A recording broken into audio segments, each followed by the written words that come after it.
Hi, Claudia here from Create with Claudia, and today I'm going to show you how to make this pendant out of a wooden spool and some beads.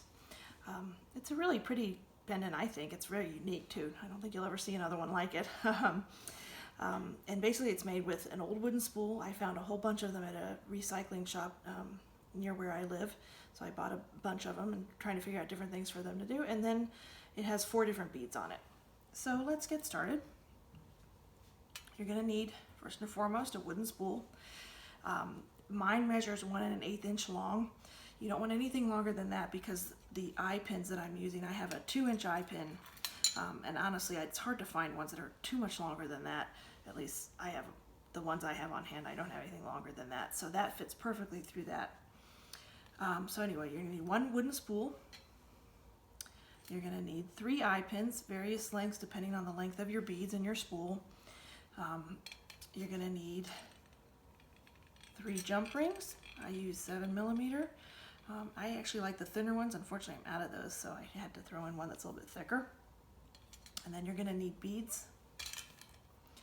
You're going to need 4 altogether, although one of mine is a button. You do want to put a button on the bottom or something flat that's going to hold flush against that, so when the eye bead is in here and it hangs nicely and it doesn't wobble around too much. All right, so let's get started. I divide mine into 3 portions, or 3 parts. Let's move these out of the way. So I divide it into 3. So this is going to be on the top, this brass bead's on the top, and then I'll of course put that button on the bottom to hold it flush.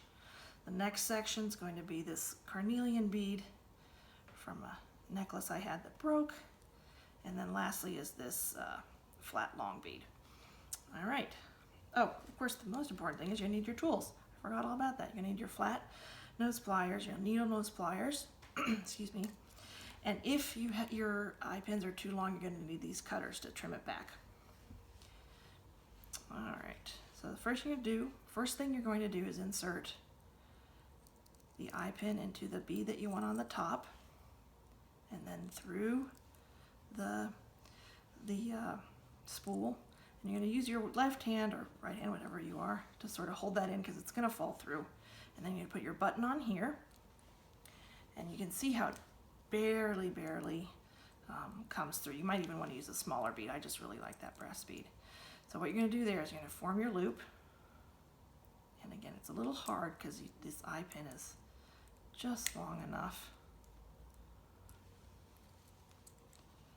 And I am not a professional jewelry maker, so it always takes me a little bit longer. There we go, it's getting there. Just form your loop, pinch it a little bit so that it doesn't fall apart. So there's one section. And then you're going to want to add to the bottom of that your first jump ring, and you're gonna leave that one open. Actually, you might want to use I'm gonna use this thicker one for the top. It's already a little open. Hook that on the top, through there, and just pinch that closed. I can change hands, that's easier for me.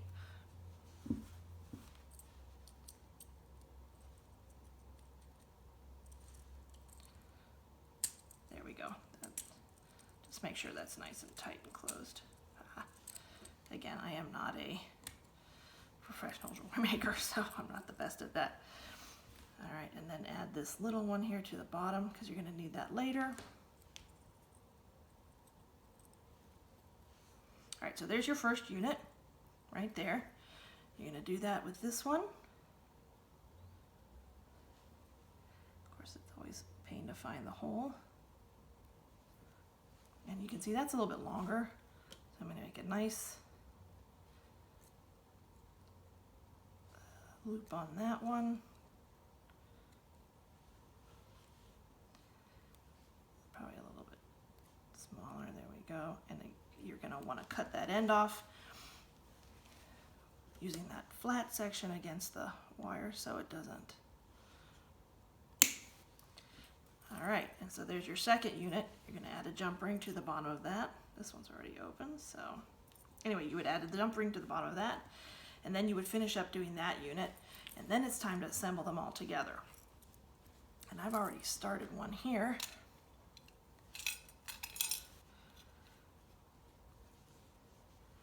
So it shouldn't be too hard. Of course, I say that now.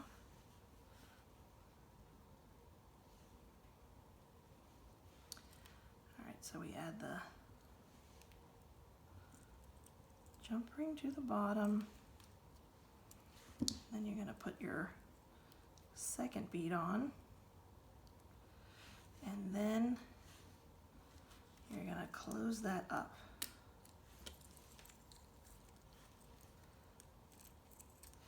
I'm using the wrong pliers for that.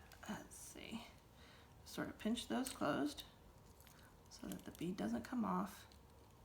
It's kind of hard doing this backwards and for the camera.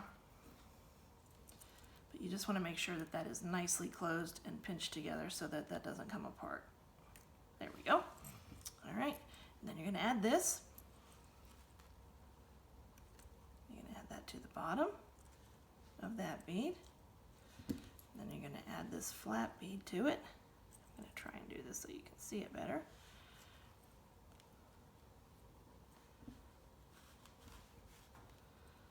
Okay, you're going to hold that up.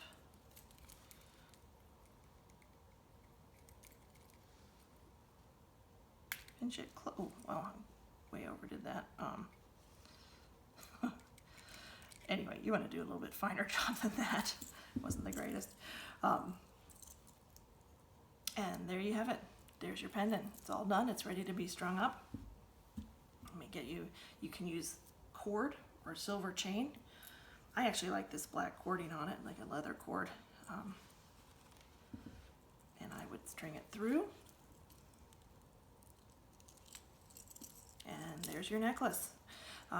If you don't like the wooden look, you can always wrap embroidery thread around it. I think that'd be really pretty, especially if you have brighter color, like almost maybe rainbow colors or something like that. Although I really like this natural look. I like the way this turned out. Hopefully you can see it. This green one would look really pretty on a silver chain.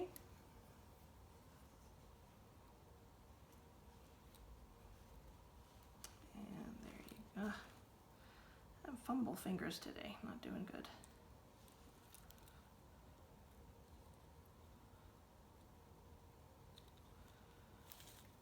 There we go. And there it is on a silver chain. So I hope you get a chance to make one of these. They really are lots of fun, and it's a unique piece of jewelry that you'll have or you can give to somebody. And they're easy to make. And thanks for watching. I appreciate it.